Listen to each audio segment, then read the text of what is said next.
समंदर की गहराइयां रहस्यों से भरी है। समंदर के गहरे पानी में कई राज छुपे हैं जो धीरे धीरे खुल रहे हैं। दुनिया रहस्यों से भरी पड़ी है। कई ऐसे रहस्य हैं जिनसे आज तक वैज्ञानिक भी पर्दा नहीं उठा पाए हैं, लेकिन कई शहर ऐसे भी हैं जो सालों पहले पानी में डूब गए, जहां से रह रहकर खजाने बाहर निकलते हैं। आज की इस वीडियो में हम आपको ऐसे ही कुछ शहरों के बारे में बताएंगे जो पानी में डूब गए, और भारत की उस नगरी के बारे में भी बताएंगे जो हजारों साल पहले पानी में डूब गई थी, लेकिन वहां खजाना आज भी है। यह तो सच है कि दुनिया का सबसे बड़ा रहस्य है, तो वो है समुद्र। दोस्तों, ऐसा ही एक रहस्य है। साल 1708 में स्पेन का सैन जोसे नाम का एक जहाज जो कैरेबियाई सागर में डूब गया था। दरअसल साल 1708 में अंग्रेजों की सेना ने स्पेन पर हमला कर दिया था। इसके बाद स्पेन के खजाने का एक बड़ा हिस्सा जहाजों में भरकर ले जाया जा रहा था। इसके बाद अंग्रेजों ने इस खजाने को लूटने के लिए 8 जून 1708 को हमला बोल दिया। इन जहाजों में सैन जोसे जहाज भी शामिल था। अंग्रेजों ने जब स्पेन के जहाज सैन जोसे पर हमला किया, उस दौरान वो कैरेबियाई सागर में मौजूद था। हमले के बाद जहाज में आग लग गई। इस दौरान सैन जोसे जहाज पर सैनिकों समेत करीब 600 लोग मौजूद थे। तबाह होने के बाद जहाज समुद्र में डूब गया।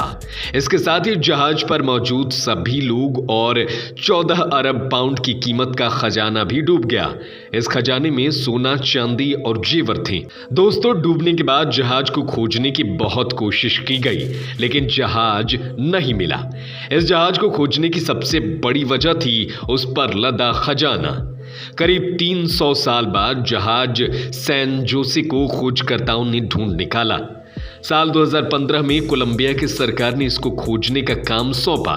ये काम जिस संस्थान को सौंपा गया था, उसने ही टाइटैनिक का मलबा भी खोजा था। समुद्री पुरातत्वविदों और वुड्स होल ओशनियोग्राफी इंस्टीट्यूशन के खोजकर्ताओं ने जहाज को खोज निकाला। जहाज के साथ डूबे खजाने पर स्पेन और कोलंबिया दोनों दावा करते हैं। स्पेन कहता है कि जहाज उसके थे, इसीलिए ये खजाना उसका है, तो वहीं कोलंबिया कहता है कि उसके क्षेत्र में मिला है, इसीलिए वो उसका है। सबसे हैरान करने वाली बात यह है कि अभी तक खजाना का कोई पता नहीं चल पाया है। वैज्ञानिकों का मानना है कि समुद्र के खारे पानी में सोना, चांदी और जेवर हो सकता है कि गल गए हों। दोस्तों, वैसे तो सोने की चीजें काफी महंगी होने के साथ ही लोगों को आकर्षित भी करती हैं। इसकी कीमत की वजह से सोना खरीदना हर किसी के बस का नहीं होता। वहीं ऐसे में अगर किसी नदी से सोने का पूरा द्वीप निकल आए तो क्या ही कहने। जी हां, ऐसा ही एक मामला इंडोनेशिया से सामने आया, जहां पर अचानक से एक नदी में सोने का द्वीप उभर गया है। यहां से लोगों को सोने के जेवर, अंगूठियां, बौद्ध मूर्तियां और कीमती सेरेमिक बर्तन मिल रहे हैं। इस सोने के द्वीप की सालों से तलाश थी। कहा जा रहा है कि कई सालों पहले गायब हो चुका ये सोने का द्वीप इंडोनेशिया के पालेमबैंग प्रांत की मूसी नदी में मिला है। इस नदी की तलहटी से सोने के आभूषण और कई बेशकीमती चीजें मिल रही हैं। बीते 5 साल से मछुआरे मूसी नदी में खजाने की तलाश में थे, लेकिन अब जाकर नदी के गहराइयों से लाखों कोशिशें करने के बाद एक मछुआरे को सोने का अनमोल खजाना मिला है। इस नदी की तलहटी से गोताखोर लगातार सोने के आभूषण, मंदिर की घंटियां, यंत्र, सिक्के, सेरेमिक बर्तन और बौद्ध मूर्तियां निकाल रहे हैं। दोस्तों, अब हम बात करते हैं बहामास की। दरअसल किसी खोए हुए खजाने का मिलना बड़ी उपलब्धि माना जाता है। ऐसे ही एक उपलब्धि बहामास के हाथ लगी है। यहां 350 साल बाद एक ऐसे जहाज के मलबे को खोज निकाला गया है जो साल 1656 में डूब गया था। स्पेन का ये जहाज डूबते हुए खजाने से लदा था। बेशकीमती हीरे, जवाहरात सहित आभूषणों का ये खजाना अब 350 साल बाद मिला है। स्पेन के इस जहाज का नाम न्यूस्त्रा सेन्योरा दे लास माराविलास था। ये जहाज 1656 में लिटिल बहामास बैंक के पश्चिमी छोर पर डूब गया था।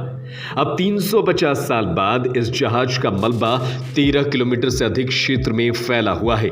यह जहाज अमेरिका से स्पेन जा रहा था। उस समय इसमें खजाना भरा हुआ था। 4 जनवरी 1656 की आधी रात को नेविगेशन में गड़बड़ी के बाद यह जहाज चट्टान से टकरा गया और फिर डूब गया। इस दुर्घटना के बाद जहाज में सवार 650 लोगों में से सिर्फ 45 लोग ही जिंदा बच सके। जिंदा बचे कई लोगों को शार्क ने खा लिया। अब जाकर इसका मलबा मिला है। अब बात करते हैं भारत की। दोस्तों, हम आपको महाभारत काल की एक ऐसी नगरी के बारे में बता रहे हैं जिसे भगवान श्री कृष्ण ने बसाया था। इस नगरी का एक हिस्सा आज भी समंदर में है। कुछ सालों पहले इसकी खोज की गई थी। हम बात कर रहे हैं द्वारका धाम की। यह गुजरात के काठियावाड़ क्षेत्र में अरब सागर की द्वीप पर स्थित है। ऐसी मान्यता है कि मथुरा छोड़ने के बाद भगवान श्री कृष्ण ने द्वारका में एक नया नगर बसाया।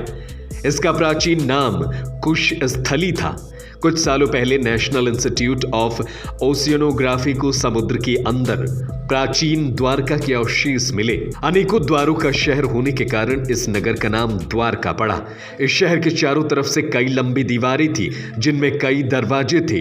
ये दीवारें आज भी समुद्र के गर्त में मौजूद हैं। दोस्तों, एक रिपोर्ट के मुताबिक साल 1963 में सबसे पहले द्वारका नगरी का excavation Deccan college Pune department of archaeology और गुजरात सरकार ने मिलकर किया था। इस दौरान करीब 3000 साल पुराने बर्तन मिले थे। माना जाता है कि लगभग 5000 साल पहले जब भगवान श्री कृष्ण ने द्वारका नगरी को बसाया था तो उसमें जिस स्थान पर उनका निजी महल यानी हरिगृह था वहीं पर द्वारकाधीश का मंदिर बना हुआ है।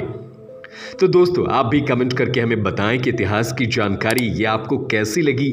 कमेंट करना ना भूलें और हाँ, हमारे चैनल को जरूर सब्सक्राइब करें। जय हिंद, जय भारत।